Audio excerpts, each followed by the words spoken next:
Deus é bom, amém?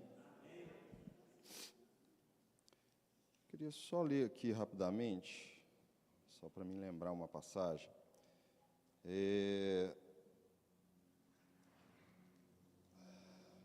Está em Juízes, eu vou ler rápido, você não precisa abrir por enquanto, não. Diz assim: então o anjo do Senhor veio e sentou-se sobre a grande árvore de Ofra, que pertencia ao abiesrita Joás. Gideão, filho de Joás, estava malhando trigo num tanque de prensar uvas, para escondê-lo dos midianitas. Então o anjo do Senhor apareceu a Gideão e lhe disse: o Senhor está com você, poderoso guerreiro.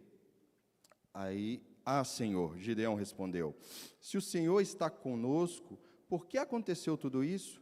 Onde estão todas as suas maravilhas que os nossos pais nos contam quando dizem: não foi o Senhor que nos tirou do Egito? Mas agora o Senhor nos abandonou e nos entregou nas mãos de Midian. O Senhor se voltou para ele e disse: com a força que você tem, vá libertar Israel das mãos de Midian. Não sou eu quem o está enviando? Irmãos, essa passagem ela falou muito no meu coração, porque nós sabemos quem é o Senhor. Mas quando nós passamos circunstâncias contrárias, quando nós temos algumas lutas nas nossas vidas, e nessa passagem ele relata que Gideão, ele não se via como Deus via ele. Gideão estava malhando o trigo, fazendo um trabalho honesto, mas estava com medo porque um povo inimigo estava saqueando Israel, escravizando Israel. E aí ele estava no coração dele, talvez, já se lamentando, porque ouviu falar dos feitos do Senhor, mas estava numa situação em que Deus não estava agindo. Sabe, não sei você, mas quando nós estamos vivendo um dia mau, um momento ruim na nossa vida, um desemprego, um problema no trabalho, um problema no casamento, circunstâncias contrárias, o mundo que nós vivemos hoje, nós estamos como aqueles discípulos que, quando Jesus falou assim no lago, vamos passar para o outro lado, Jesus foi dormir, e aí a Bíblia relata em Lucas que levantou-se o mar, levantou-se ventos fortes, e eles acharam que ia perecer, e talvez entre os 12, um se lembrou: Jesus está no barco, vamos acordá-lo. E aí eles acordam Jesus no barco, e Jesus manda que o mar se acalme, manda que os ventos parem, e eles se perguntam: quem é este? Gideão esqueceu quem era o Senhor. Quando o anjo chegou, ele falou: o que aconteceu das maravilhas que os nossos pais contaram? Os discípulos estavam no barco, Jesus falou que iria passar por outro lado, mas as ondas, o vento, trouxe tanta opressão para eles e timidez, porque quando ele fala, ele vira para os discípulos e fala: por que vocês são tímidos? Porque as circunstâncias contrárias, o mar bravio, os ventos, muitas vezes, vêm sobre as nossas vidas e nós esquecemos de onde o Senhor nos tirou. Nós esquecemos de trazer à memória aquilo que nos dá esperança. E nós esquecemos que aquele que é poderoso para fazer infinitamente mais, Ele está no barco. Nós esquecemos que aquele que prometeu, Ele é fiel para cumprir. Nós perdemos a perspectiva de quem é Deus. Pastor Ronaldo leu Isaías 40, relatando o poderoso Deus, aquele que disse: haja luz, e a luz obedeceu.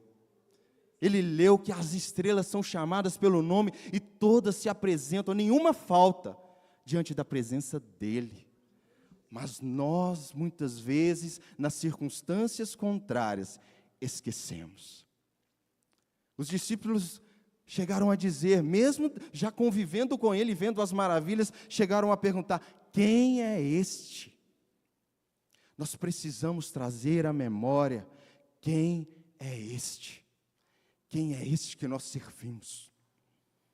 Porque às vezes nós estamos como Gideão, em circunstâncias contrárias, de cabeça baixa. O mar está revolto e nós estamos tímidos. A nossa família está se perdendo e nós estamos murmurando: cadê o Senhor? Quando Ele está olhando para nós e falando: Gideão, vai nessa tua força. Quando Ele está aguardando a nossa timidez deixar de lado e nós nos levantarmos em fé e dizer, eu e a minha casa serviremos ao Senhor, e permanecer nessa palavra. Sabe, irmãos, não é um jargão, é a palavra. Porque se fosse um jargão gospel, evangeliquez, não funcionaria. Se fosse um ditado, não funcionaria. Mas a palavra de Deus, ela é fiel, ela é poderosa e ela vai cumprir aquilo pelo qual ela foi dita para fazer. Ela não volta vazia. Mas nas circunstâncias contrárias, no envolto dessa vida, no dia a dia da segunda-feira, nós nos tornamos tímidos. O Senhor não nos chamou para timidez. E Ele não olha para nós como homens e mulheres tímidas. Ele olha para nós como o templo do Espírito dEle. O mesmo Espírito que ressuscitou Jesus dentre os mortos. O mesmo Espírito que tem ciúmes. O mesmo Espírito que fala ao nosso espírito que somos filhos de Deus. Nós perdemos muitas vezes a convicção. Por mais que nós falamos que somos filhos, mas a convicção no coração, ela é abafada pelas circunstâncias. A convicção de que nós temos um chamado, um propósito, um direcionamento, um Espírito que nos guia a toda a verdade, um Espírito que nos enche com poder, com autoridade para usar o nome de Jesus. As circunstâncias oprimem isso e nós voltamos para a timidez. E nós voltamos para a mesmice, e nós voltamos para a passividade. Irmãos, como o Senhor olha para nós, justificados. Porque se não fôssemos justificados, nós não poderíamos fazer como a palavra de Deus nos chama a fazer. Achegai-vos com confiança diante do trono da graça. Antes nós estávamos no lamaçal de pecado, mortos nos nossos delitos e pecados, mas aquele que enviou o Filho dele por amor, que morreu no nosso lugar, porque a dívida era nossa, mas foi paga por Ele, Ele nos santificou, Ele nos purificou, Ele nos deu o título de filhos de Deus, porque todos quanto receberam, mas as circunstâncias nos levam a esquecer isso. E aí nós vivemos numa mendigância espiritual. O Senhor nos chama para assentar à mesa e experimentar do deleite da presença dEle. Mas nós trocamos isso por farelos que o mundo oferece. Irmãos, nós estamos nos alimentando muito mais do que o mundo tem para dar, do que o Senhor tem para dar. E isso nós estamos falando da igreja do Senhor. Porque o mundo jaz no maligno mesmo, quem não é filho já come do mundo mesmo, mas nós que somos chamados para sentar à mesa com Ele, para beber dEle, para ter intimidade com Ele, para entender que nós podemos achegar sim, nos deleitar nele, nos alegrar nele, mesmo em meio a circunstâncias contrárias. Sabe, porque nenhum dos 12 discípulos, quando a circunstância estava contrária, não se levantou e disse, espera aí, a palavra de Jesus foi qual? Vamos passar para o outro lado. Se Ele falou, nós vamos chegar do outro lado. Não precisa despertar o mestre. Ele falou. A palavra ela é fiel, ela vai se cumprir, nós vamos chegar do outro lado. Mas precisou de um ainda se lembrar. Porque talvez todos estavam tão desesperados e ansiosos pela circunstância contrária. Sabe, irmãos, às vezes nós olhamos para a Bíblia e vemos uma circunstância como essa, e nós pensamos, eu não ando de barco, eu não sou pescador. Mas no nosso dia a dia, a circunstância só muda de nome. Ela é contrária, ela é bravia, ela nos assusta, ela nos coloca tímido, elas fazem com que nós percamos a perspectiva de quem o Senhor é, do que o Senhor prometeu, do que o Senhor vai fazer na nossa vida e através de nós. As circunstâncias tiram a nossa visão de quem Deus é através de nós e em nós. E aí a circunstância se tornando maior, você deixa de olhar, sabe, o povo de Israel, ou o exército de Israel, estava com medo de um gigante. Por quê? Porque a perspectiva deles estava olhar para si próprio e olhar para o gigante, olhar para o tamanho, a estatura deles e olhar para o tamanho do gigante. Davi estava com intimidade com Deus suficiente para olhar para a estatura de Deus e olhar para a estatura do gigante. É uma questão de perspectiva, e nós só mudamos a nossa perspectiva carnal, humana e natural quando nós entramos na presença do Senhor e decidimos andar nela. porque aí já não é como eu vejo, é como o Senhor vê, já não é por vista, é por fé. Já não é vendo o azeite da viúva que é pouco e os filhos que vão ser pegos, por quê? Porque a dívida, os homens iriam vir e pegar os filhos dela. Não, é a visão do profeta que tinha a visão de Deus e viu o pouco de azeite falando, vai multiplicar o suficiente para pagar a dívida e você ficar em paz. Irmãos, não é o que nós vemos, é o que nós cremos. Não é o que nós temos, é o que Deus tem para nós.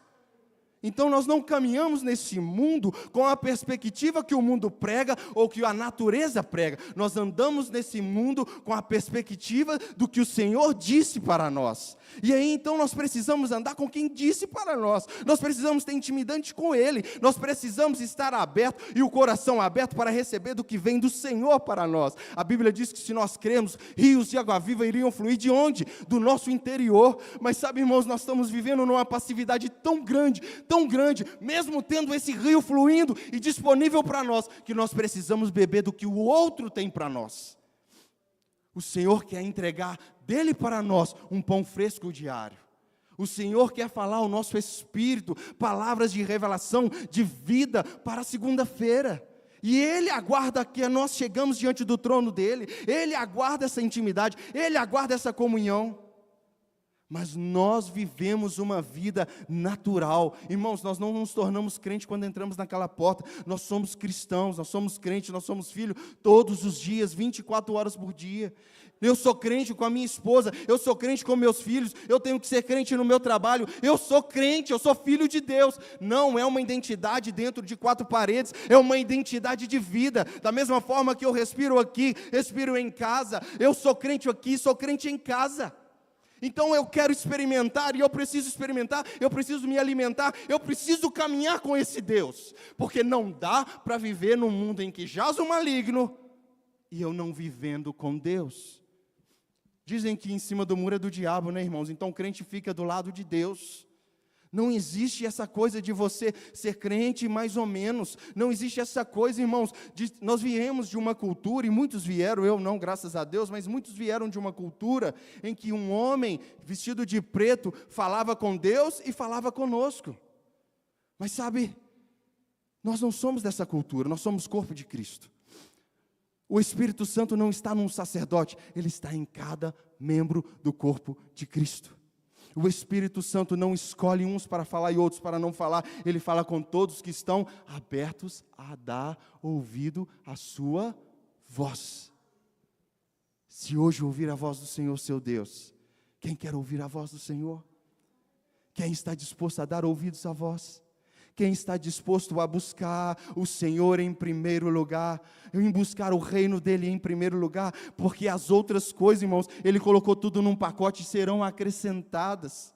Mas as outras coisas têm trazido tanta ansiedade, tanta preocupação, tanto compromisso da nossa parte, que nós esquecemos o primordial: dar ouvidos à voz do Senhor. Se nós dessemos ouvidos à voz do Senhor, nós iríamos frutificar mais, nós iríamos colher mais, nós iríamos replantar mais. Porque para Deus já deu certo. A Bíblia diz que Jesus ele foi morto desde a fundação do mundo. Foi descortinado para nós depois, mas lá, Deus não foi pego de surpresa naquele que pecou, que foi Adão. Deus não foi pego de surpresa. A Bíblia diz que o Senhor ele vinha na viração do dia conversar com Adão, mas fica parecendo a uma leitura rápida que o Senhor estava em outro lugar, fazendo outra coisa, e aí ele se deslocava, e chegava no jardim e falava: Adão, vamos bater um papo? Irmãos, o Senhor estava no jardim o tempo todo. O Senhor não vem falar conosco quando nós falamos: vamos orar agora, no domingo pela manhã eu vou buscar ao Senhor. E aí Deus vem para a igreja aqui, para encontrar com a gente aqui, para dar ouvidos, para usar um pregador, e aí Ele vem e você vai embora e Deus vai embora para outro lugar. Não, Ele anda com você. Ele falou assim com os discípulos: eu estarei convosco todos os dias. A segunda está difícil: eu estarei convosco todos os dias. Agora nós estamos com Ele? Nós estamos disponíveis para Ele? as lutas e as aflições desse mundo não se comparam com a glória que será revelada. Sabe, irmãos, se Paulo vivesse tudo o que ele viveu, apedrejado, dado como morto, chicoteado, naufragado, murmurando, o tempo todo, murmurando, quando chegasse no final, teria o mesmo peso ele falar assim: completei a carreira. Falar, murmurando, Paulo? Diferente, irmãos. Ele passou por tudo o que passou, e ele dizia: a sua graça me basta. O poder do Senhor, ele é aperfeiçoado na minha fraqueza. Quando eu sou fraco, aí é que eu sou forte. Eu sei em quem eu tenho crido. Eu sei que aquele que me chamou, Ele irá completar a obra, porque Ele começou a obra, Ele irá completar até aquele dia e me tornar irrepreensível na presença dEle. Não eu me tornarei, Ele irá me transformar, porque Ele irá usar pelo Espírito Santo de Deus, a palavra dEle irá me lavar, irá me limpar, irá me moldar, como o vaso vai para o oleiro. Mas sabe, irmãos, requer de nós algo. Na salvação, não. Na santificação, sim. Na transformação, sim. Buscar-me-eis e me acharei quando me buscares. Clama a mim e responder-te-ei. Ele está disponível para responder, Ele está disponível para manifestar, mas Ele aguarda de nós uma posição.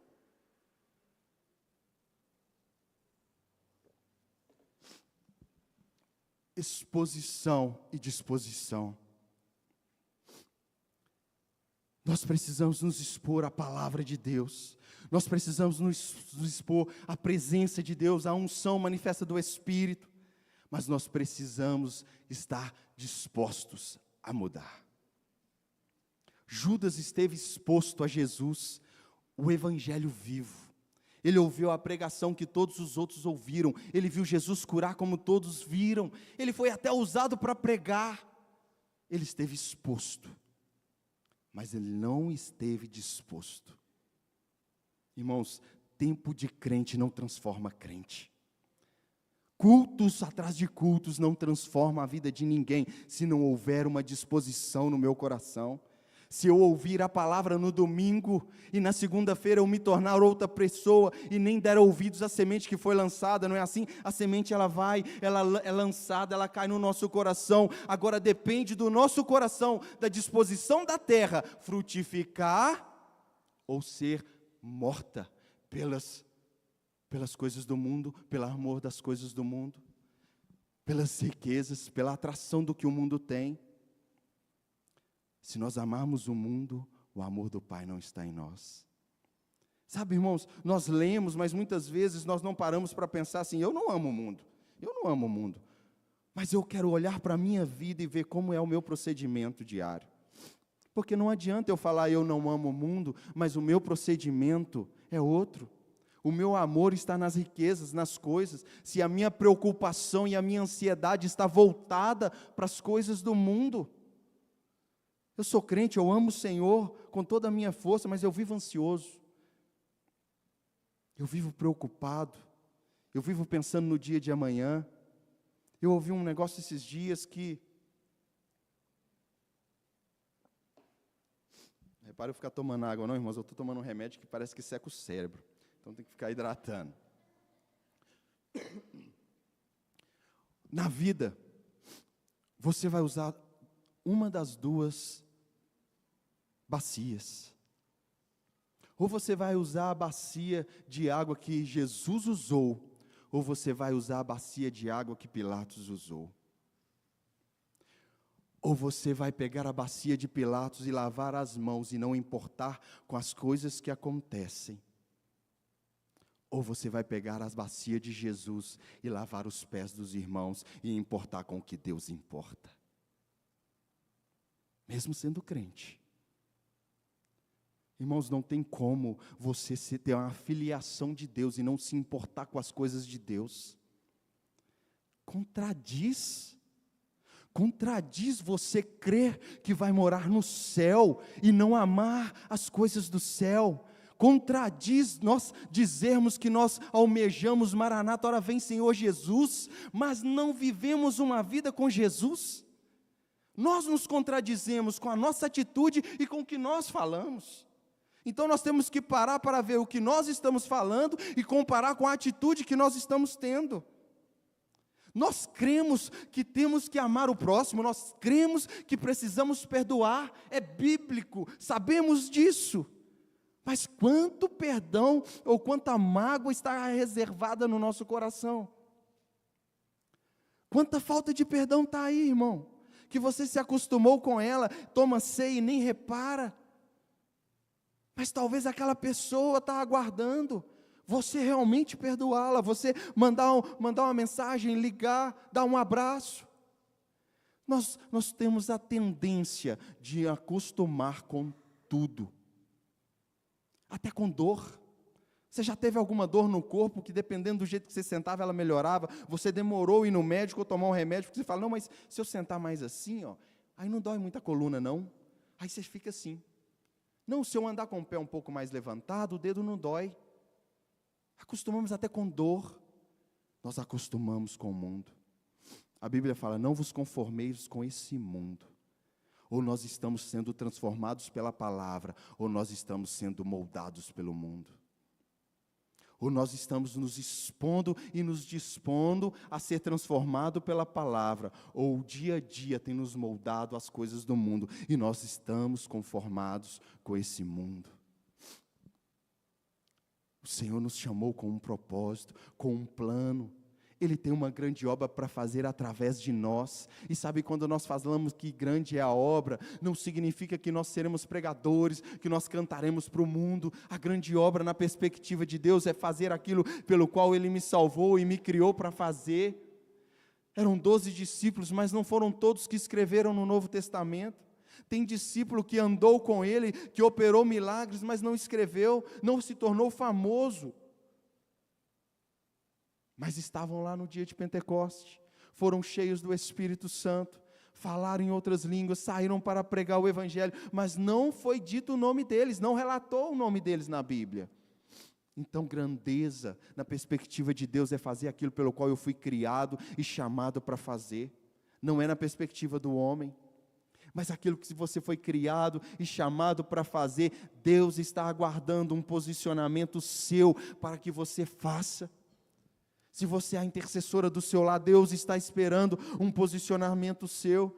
Sabe, irmãos, não podemos nos conformar com o que o diabo está fazendo na nossa casa, na nossa família, nas pessoas à nossa volta. Nós somos luz e a luz é maior que as trevas. Nós queremos num Deus mais poderoso, nós queremos num Deus que a Bíblia diz que o Evangelho é o poder de Deus para a salvação daquele que todo que nele crê. É poder de Deus o que nós cremos, é poder de Deus. O Senhor diz na palavra dele que Ele é o mesmo ontem, hoje e será para sempre. Aquele que curava continua curando, aquele que libertava continua libertando, aquele que salvava, salva hoje.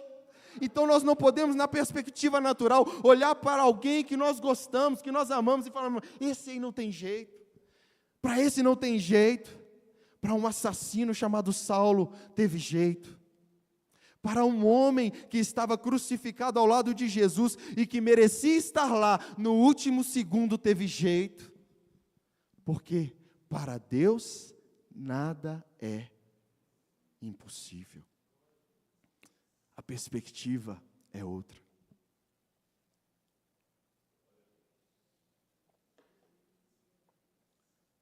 Nós só temos uma vida, irmãos. Isso é comum a todo ser humano. Nós só temos uma vida. Só temos uma vida. Como nós estamos vivendo essa vida? Nós que temos a luz, que temos o conhecimento de Cristo Jesus, que temos a palavra de Deus disponível. Como nós estamos vivendo essa vida? Independente de umas mais longas e outras mais curtas, é tudo curto em comparado com a eternidade. Não é o que importa, irmãos, não é o breve momento que nós estamos vivendo aqui, se nós não realmente vivemos para a glória de Deus. O maior propósito que nós podemos viver nessa terra é entender o propósito de Deus individual na nossa vida e glorificar o Senhor com a nossa vida. E quando nós às vezes falamos em glorificar o Senhor com a nossa vida, e nós lembramos da passagem que fala, né, tudo que nós fizermos, seja comer, seja beber, façamos tudo para a glória de Deus. Fica parecendo que seja algo grande, mas sabe, irmãos, o evangelho simples, os discípulos ali no pescado, na vida simples, é no dia a dia, irmãos, não vão ser todos sacerdotes, não vão ser todos pregadores, não vão ser todos chamados para a missão, mas sabe, irmão, você que trabalha no seu trabalho diário, você glorifica a Deus ali, porque você é filho de Deus, você glorifica a Deus quando você tem um matrimônio que glorifica a Deus, você glorifica a Deus quando você trata os seus filhos com amor e com dedicação para glorificar o Senhor, e você está exercendo um chamado. Oh Deus, nós fomos criados e resgatados para um propósito, para que o nome do Senhor seja glorificado.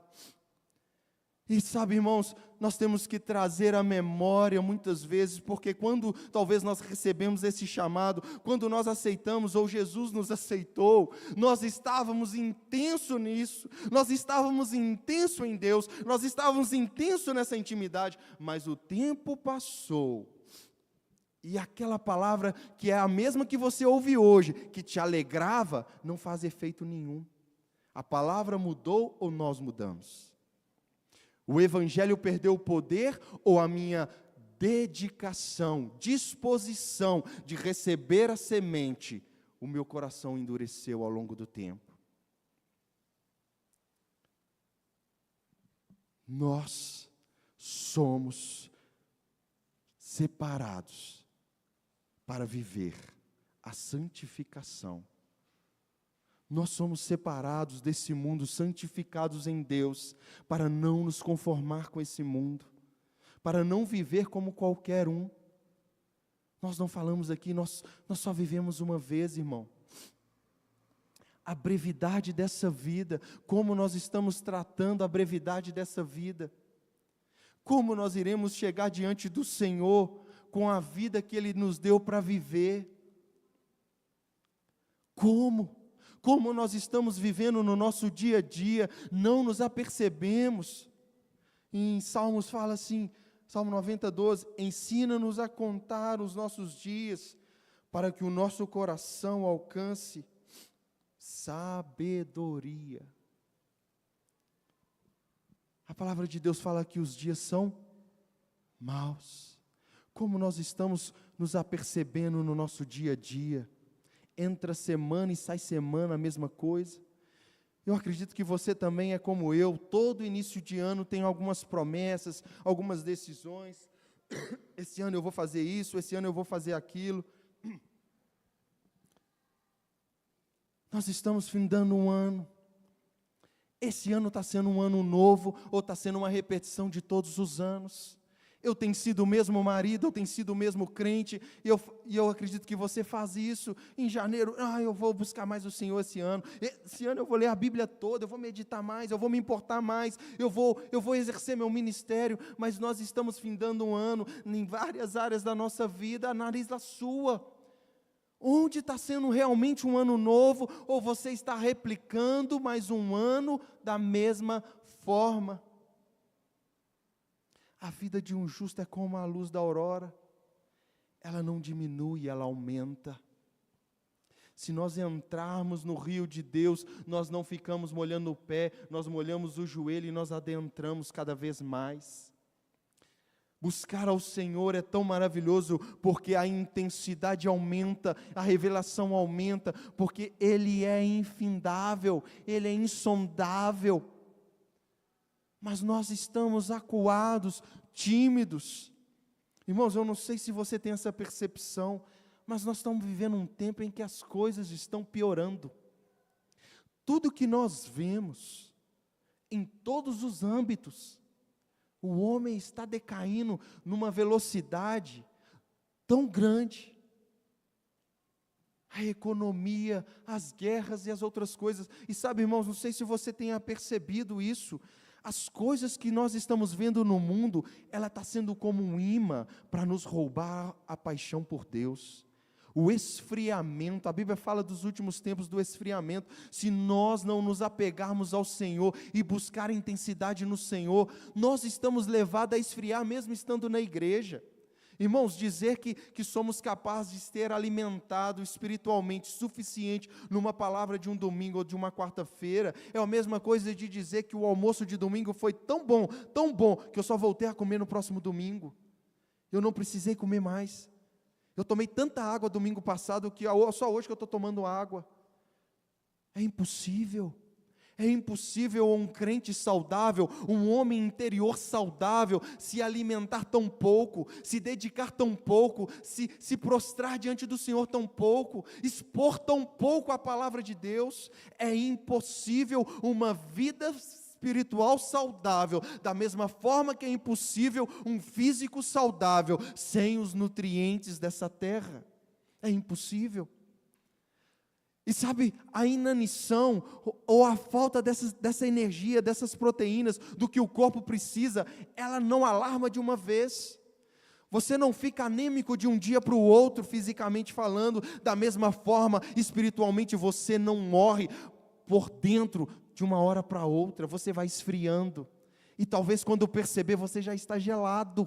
Você já não se alegra com a palavra, você já não alegra com os hinos, você já não chora na presença de Deus, aquela canção que te tocava não toca mais, e você fala, é porque eu amadureci. Não, é porque você esfriou. Porque, sabe, irmãos, nós somos chamados, quando o nosso coração está sensível, você diz aleluia, o seu aleluia é apaixonado. Não era assim quando você aceitou Jesus? Você escolhe palavras de amor quando você está numa adoração, porque você está amando o Senhor, você está lembrando do que Ele fez por você, você está lembrando que você não era nada, e Ele te salvou, Ele te amou. Irmãos, em meio a bilhões de pessoas, nós somos salvos em Cristo, nós estamos num caminho que vai levar para uma eternidade com Deus. Nós somos templo de um Espírito que ressuscitou Jesus dentre os mortos, que nos convence do pecado, da justiça e do juízo, e nós andamos pela rua e vemos pessoas caminhando de passos largos para o inferno, e não sabem disso. Somos um privilegiado, mas essas coisas perdem o valor e o sentido quando nós não estamos em Deus, nos alimentando em Deus, nos dedicando em Deus. Sabe quando a vontade do Senhor tem importância para nós? Quando nós andamos com Ele. Porque quando nós podemos orar e falar, seja feita a Tua vontade, Senhor.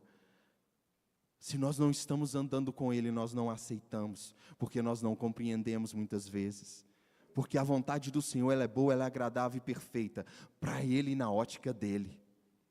Porque quando nós estamos sendo tratados em alguma circunstância, irmãos, nós não achamos bom. Quando nós estamos sendo confrontados, nós não achamos bons. Mas o Senhor vê lá na frente, esse confronto te transforma.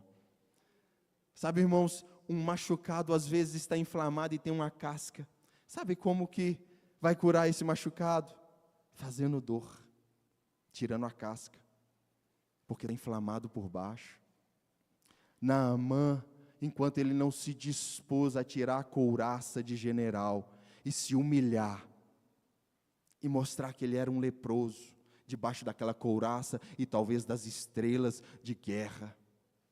Talvez ao longo da nossa caminhada, nós fomos construindo uma couraça, e parecendo ser um homem e uma mulher que dedica a Deus, mas por dentro está podre, tem sujeira, tem pecado oculto, tem uma vida, uma prática de amor às coisas desse mundo. Irmãos, nós somos crentes, nós somos falhos, e às vezes nós não percebemos que nós estamos distante do Senhor, porque quando nós nos aproximamos dEle, Ele fala, tira a couraça, na minha presença a couraça não te tampa. Sabe, quando Adão pecou, quando Eva pecou, já não mais, eles viam a sua nudez, esconderam do Senhor atrás de arbustos, o Senhor viu eles atrás do arbusto. E o Senhor não nos chamou para esconder dEle, Ele nos chamou para expor diante dEle. Temos fraqueza, temos sim, estamos numa circunstância em que nós estamos na prática do pecado, arrependimento. Estamos vivendo numa religiosidade, arrependimento. Está disponível. O Senhor, Ele não quer que nós finjamos ser crente, Ele quer que nós sejamos crentes. Ele não quer que nós finjamos ser filhos, Ele quer que nós sejamos filhos e usufruímos dessa filiação. Nós precisamos de ser sinceros diante do Senhor para ser transformado. Nós precisamos estar dispostos diante do Senhor para ser transformados. Gideão já não enxergava mais o Deus que tirou Israel do Egito, o Deus que abriu o Mar Vermelho, o Deus que fez as pragas no Egito, porque ele estava numa circunstância contrária. Os discípulos estavam com Jesus no barco, mas já não enxergavam mais, já não estavam lembrando que Jesus tinha acabado de ressuscitar mortos. Irmãos, quem é esse? Quem é esse Jesus para você? Quem é este? Para a viúva de Naim, ele foi a ressurreição do filho dela.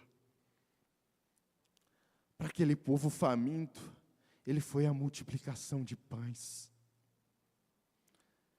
Para Jairo, ele foi a ressurreição da filha. Quem é esse Jesus para você? Apenas o carpinteiro? Apenas um homem da história? Quem é esse Jesus para você? Ele é o amado da sua alma? Ele é o seu tudo quando você não tem nada? Ele é o seu pão diário? Ele realmente é a água viva que veio do céu e que mata a sua sede? Ou você tem se contentado com o H2O do mundo? Quem é esse que até o mar e os ventos obedecem? Quem é esse que sem pecado se tornou pecado para que nele eu me tornasse justificado? Quem é esse que eu, como um condenado, me perdoou, me tirou de um caminho de morte eterna e me transportou para um caminho de vida eterna? Quem é Ele? Quem é Ele para você? É suficiente para você abrir mão da sua vida? É suficiente para você negar a si mesmo? Ele é aquele que é suficiente para você negar as paixões desta vida, as paixões que militam na sua carne. Ele é suficiente. Quem é Ele para você, irmão? Quem tem sido Ele no seu dia a dia para você? Ele é aquele que você vai encontrar só no domingo? Ou Ele é aquele que você convida para andar com você durante a semana? O prazer nosso não é o mundo. Assim como Ele falou com Josué, medita na lei. Que o seu prazer esteja nela, medita nela. Ele é o pão, Ele é alimento. A sua alma está sedenta de Deus, o seu espírito está faminto de Deus. Você sabe disso, porque não se alimenta, porque tem buscado paliativo, porque tem buscado uma facilidade no mundo, nas coisas do mundo, se ocupado com tantas coisas e falado que não tem tempo para Deus. Irmãos, não sei se você já vivenciou isso. Às vezes num dia de folga você fica o dia inteiro à toa, pé para cima, assiste jornal, assiste série, assiste coisa, conversa, balanga, e no finzinho do dia, lá para 8 horas, dando a hora de dormir, você fala, nossa, estou cansado hoje. Aí você lembra, não fiz nada. Então, irmãos, cansaço é normal do ser humano, fazendo ou não fazendo. Escolhe um momento em que você vai estar bem, porque essa carne ela é fraca fisicamente. E talvez você viveu um dia intenso e você vai orar e vai cochilar. Isso é normal. Mas qual que é o melhor momento seu do dia fisicamente? Para que o seu espiritual desfrute. Olha no seu dia. Talvez você fale assim, eu não consigo levantar 1 hora mais cedo para orar, que eu já levanto 5 horas da manhã. Levanta 10 minutos. Começa com 10. Porque, irmão, é uma questão de vida ou morte no dia. Alimentar de Deus ou viver seco o dia todo. Se você não trazer Deus para o seu dia pela manhã, você não traz ao longo do dia, porque vem tantas ocupações, tantas preocupações, tantas coisas para fazer. Quando você termina o dia cansado, você fala, amém, Jesus. Coloca o pé em cima da cama e dorme. Jesus pergunta, amém de quê? Você não me viu hora nenhuma do dia. Irmãos, pensa Deus no grande amor dele, olhando para nós, falando Maranata. Maranata, ele fala, por quê? Porque você está em luta? Porque não é para estar comigo. Por quê? Está difícil o casamento? Você quer que eu volte por quê? Porque o mundo está ruim? Ou você quer que eu volte para estar comigo? Mais do que o que você tem estado aí. Nós queremos que ele volte, mas nós precisamos saber pelo qual motivo pessoal eu quero que ele volte. Eu quero que o Senhor volte porque não tem prazer nessa vida. Eu quero que o Senhor volte porque é melhor estar com o Senhor do que estar em qualquer outro lugar. Eu quero que o Senhor volte porque é triste ver as pessoas indo para o inferno. Eu quero que o Senhor volte porque tem uma quantidade enorme de divórcios, as pessoas sendo destruídas. Eu quero que o Senhor volte, Senhor, porque estão explodindo pessoas. É ruim ver isso, dói ver isso. Tem mãe matando filho, isso dói. Eu quero ir embora dessa terra. Eu quero estar para sempre com o Senhor. Mas sabe, quando não dói isso, nós somos da terra, irmão. Nós queremos prosperar, nós queremos crescer no emprego, nós queremos ter dinheiro, comprar carro, trocar carro, comprar casa, trocar casa, ir para a praia, ir para isso, ir para aquilo, e estamos ocupados. É pecado? Não é não, irmãos. Não é pecado não. Deus é bom, Ele dá isso para nós, mas é outras coisas. Acha mesmo que o Senhor que deu o Filho dEle vai te poupar de ter as coisas? Se as coisas não te têm, irmãos, Ele te dá tudo. O problema é as coisas ter a gente. O amor ao dinheiro que é o problema. Aí Deus é tão bom que não deixa a gente ter, para o dinheiro não ter a gente. Como Ele é bom. Não deixa a gente ter o que vai roubar o Senhor de nós mesmos, não, Senhor. Não deixa não. Deixa não, tira tudo. É melhor o tudo com Ele. Ou melhor, é melhor o nada com o tudo, que é Ele, do que o tudo com nada dEle. Onde está o seu coração? Aí está o seu tesouro, não é assim? Meu coração está na lei do Senhor. Meu coração está em querer mais de Deus e menos de mim. Meu coração se deleita, porque, irmão, você pode estar passando a prova que for. Pode ser a luta que for, a angústia que for. Ele tem consolo. E quando a gente se prostra diante dEle, as lágrimas de dor se transformam em lágrimas de paz, porque Ele tem cuidado de vós. Continua chorando, mas você fala, eu já não sei se eu estou chorando de alegria ou de tristeza, porque eu sinto uma paz tão grande, apesar de uma guerra do lado de fora. O trem está feio do lado de fora, mas por dentro eu estou tão em paz. Tão em paz.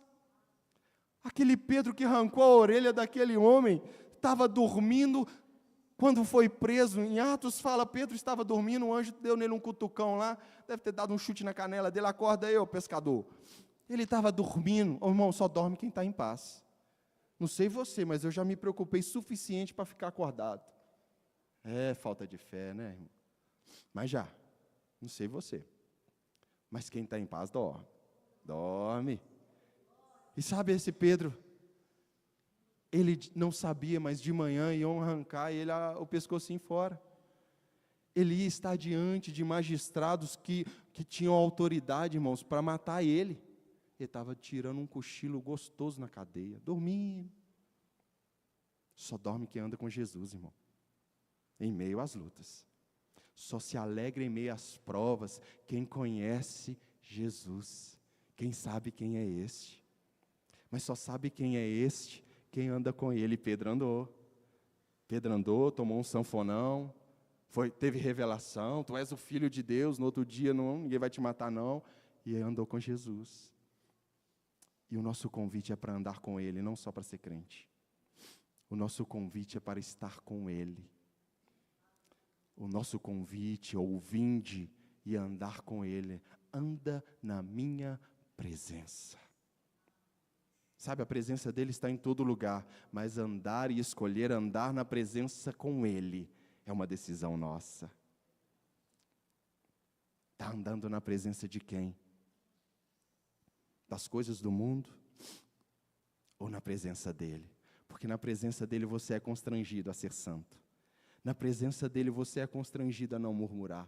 Na presença dEle você é constrangido a melhorar seu casamento. Na presença dEle você é constrangido a amar a palavra, a ler a palavra, a se sentir mal porque não leu a palavra, a se sentir mal porque não tem orado. Na presença dEle, irmão, você não se sente mal quando você não ora, porque você já não está há muito tempo, não está orando.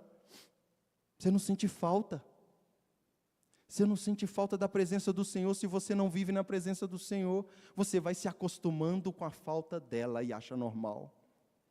Você acostuma a ouvir e tatear, irmãos, quando você está dirigindo, você acostuma, mas quando você está dirigindo e coloca uma pregação, está dirigindo e coloca um louvor, e aquilo fala com você, você sente falta. Você sente falta do lugar secreto, quando você frequenta o lugar secreto. Você sente saudade. Você já falou isso? Estou com a saudade do toque do Senhor. Estou com saudade de ouvir o Espírito Santo. Estou com saudade de ler uma palavra e ela saltar da Bíblia e me agarrar e me constranger. Estou com saudade disso. Eu estou com saudade de ouvir um corinho antigo e aquele corinho me lembrar de coisas e mexer comigo por dentro. Irmãos, nós não vivemos de emoção, mas chega na presença dEle e veja se você consegue ficar quietinho. Nós não vivemos de lágrima, mas chega na presença, na intimidade com Ele, e vê se o seu olho não lacrimeja e você fica com vergonha. Coloca um corinho no carro e vai adorando, se nos próximos quilômetros você não vai ter que vigiar, porque o olho dá uma embaçada. Paixão por Ele, amor pelo seu amado, assim como a corça suspira pelas águas. Você consegue imaginar Davi criando esses salmos com o olho seco, com uma voz de taquara, não estando nem aí, chamando os bezerros lá pelo nome, enquanto cria o salmo, o Senhor, não, talvez ele dedilhava a harpa com uma inspiração nova, ele falava, rapaz, eu nunca tirei esse som, isso combina com essa palavra aqui, e vai falando. Teve uma época que eu estava aprendendo inglês, eu cismei de adorar o Senhor em inglês. E aí eu aprendi as palavras bonitas de inglês, enquanto eu estava adorando, eu falava, You are so beautiful, God. Era como tratar sabe? Paixão. Paixão. Bobeira para o racional. Mas para quem anda em intimidade, é mostrar para ele, falar assim, eu quero usar a melhor palavra que eu tenho para mostrar para o Senhor que eu te amo. Paixão. A paixão te leva para o joelho. E o amor te faz permanecer lá. A paixão que o mundo entende e que nós às vezes entendemos que é como um fogo de palha, ela passa, ela te leva para a palavra. Muitas vezes. Mas o amor, ele é aquecido e a decisão de permanecer lá fica. Nós precisamos voltar a se apaixonar pelo Senhor. Nós precisamos, se não temos um quarto secreto, nós precisamos inaugurar esse quarto secreto. Mesmo que seja o banheiro. Quando eu era adolescente, lá em casa tinha tanta gente, e eu não tinha um quarto para mim, mas tinha 2 banheiros, então ninguém ia te incomodar. Era no banheiro o meu quarto secreto. Ninguém ia bater na porta porque tinha um outro para usar, então era como se eu tivesse ocupado fazendo alguma coisa, que não era para ser incomodado. Talvez hoje você também tenha um quarto só para você, mas não convidou o Senhor para lá. Você tem 3 Bíblias, mas nenhuma está riscada. Está tudo novinha, porque você não tem prazer em abrir. O Senhor está nos chamando para retornar. Uma coisa eu tenho para te chamar. Você perdeu. Você está fazendo muita coisa legal, mas você perdeu a essência. Você perdeu a paixão. Você perdeu o amor. Você perdeu o querer estar comigo. Vamos voltar. Não precisa preocupar com o que você tem que fazer, não. Para mim, não. Se preocupe em se relacionar. Porque o que você tem para fazer para mim, eu vou fazer através de você. Mas primeiro, eu preciso fazer algumas coisas dentro de você. Eu preciso estruturar o que desestruturou. Eu preciso fazer com que aquilo que você jogou para debaixo do tapete, você seja curado. Deus, Ele nos criou para viver uma vida nessa terra pequenininha. Mas tudo que nós vivemos nessa vida pequenininha vai reverberar na eternidade. E isso passa por uma decisão nossa. Tudo se torna pequeno.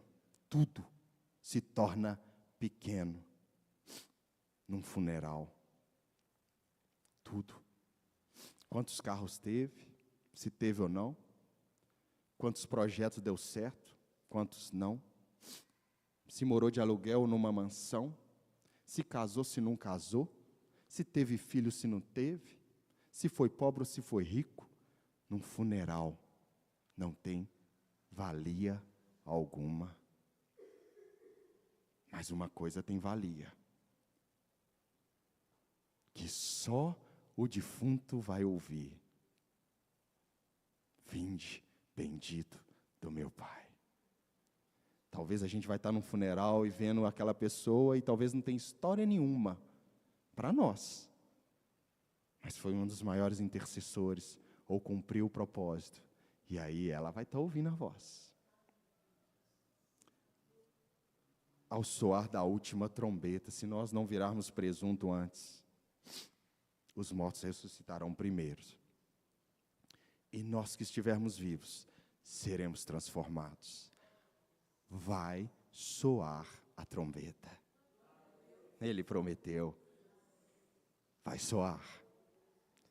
E quando ela soar, da mesma forma, a única coisa que vai fazer sentido é a vida que eu vivi para Ele. A vida que eu vivi para Ele é hoje. Eu estou vivo. A vida que eu vivi para Ele é a minha segunda-feira. Decida, porque passa por você essa decisão. Viver para a glória de Deus. Andar com Ele. Completar a carreira. Assentar naquele dia e ter dos nossos olhos toda a lágrima enxugada. Vai ser maravilhoso. Mas enquanto nós estamos aqui, que nada mais importe, a não ser viver para a glória dEle. Você só tem essa vida? Só tem essa vida. Decida hoje viver para Ele. Decida hoje viver com Ele, para que o nome dEle seja glorificado, para que aqueles da minha volta vejam o Senhor, para que o meu coração seja totalmente entregue a Ele, no dia a dia, porque nada realmente importa, a não ser viver para Ele. Chegar à concepção em que melhor é estar com Ele do que estar aqui. Não é uma mera frase, não é um mero versículo. Chegar à convicção de que melhor é estar com Ele do que estar aqui. É uma vida aqui com Ele. Você já começa a ficar em dúvida e começa a virar uma certeza. Melhor estar com Cristo, melhor estar com Cristo. Muito melhor é estar com Ele do que estar nessa terra. Nada que me alegra, nada que me dá regozijo como estar com Ele. E quando você está andando com Ele, se regozijando nas coisas de Deus, no que Deus importa, aí sim, podemos dizer como Paulo, melhor é estar com Cristo. Mas para que eu ainda complete a carreira, eu ainda vou permanecer por aqui. mas nada aqui me importa. Nada. Tudo que você conquistar nessa terra perde o brilho com 24 horas. Tudo. Tentando matar o pernilongo? Pastor, você esteve naquele mar lindo, contou aqui vibrando. Mas aquela vibração diminui com o tempo, porque a nossa mente esquece. Conheço pessoas que contam como foi maravilhoso tirar o primeiro carro zero da agência. Saiu vibrando. Mas com uma semana tratou o carro emplacado como qualquer outro carro. Tudo é passageiro, tudo perde o brilho, a não ser Deus em nós. Porque o brilho dele em nós aumenta. Sabe, você experimenta de Deus hoje, amanhã experimenta mais. E aí você já não importa mais com você, com as suas coisas, você importa com Deus. Você importa com o que Deus quer que você faça. Senhor, eis-me aqui, envia-me a mim. Eu sou pecador, me santifica. Eu não sei falar, me ensina. Eu não sei pregar, me ensina. Eu não sei cantar, me ensina. Eu quero fazer aquilo que realmente glorifica o nome do Senhor, porque o que importa é agradar ao Senhor. As outras coisas, não é assim? Agrada-te do Senhor e Ele vai satisfazer. Mas sabe qual o desejo que vai ter no seu coração? Quando você começa a agradar ao Senhor? Querer agradar mais a Ele. Sabe, às vezes a gente ouve, agrada o Senhor e Ele satisfará os desejos do seu coração. E aí a gente está tão racional que fala, o desejo do meu coração é trocar de carro, o desejo do meu coração é um apartamento novo, o desejo do meu coração é casar. É tanto desejo que é normal? É normal. Vai acontecer? Acontece. Mas quando você aproxima dele, sabe qual que é o desejo do seu coração? Agradar mais ainda a Ele. Porque tudo Ele já te deu. A salvação é completa. Tudo que você realmente precisa já é seu. A Bíblia fala que nem um justo mendiga o pão. Irmãos, Ele cuida. A Bíblia fala para a gente não andar ansioso por coisa alguma, porque Ele cuida de nós. Sabe, irmãos, é como um país enviar um exército para a guerra e não mandar suprimento suficiente para completar aquela guerra. O Senhor, Ele envia o suprimento necessário até o dia que Ele nos chamar. Tem saúde suficiente, tem paz suficiente, tem o pão suficiente, enquanto durar, enquanto precisar, no propósito do Senhor, todas as coisas cooperam, até a falta, para o bem daqueles que amam o Senhor. Não é assim que Paulo falou? Eu sei viver na escassez, mas peraí, não é todas as coisas cooperam? Não, mas na escassez coopera. Ele está trabalhando. Na dificuldade coopera. Ele está trabalhando, Ele está transformando, Ele está moldando o meu caráter, Ele está colocando humildade onde não tinha. A decisão é nossa. Você só tem uma vida. Como você vai viver a partir de hoje? Amém, pastor?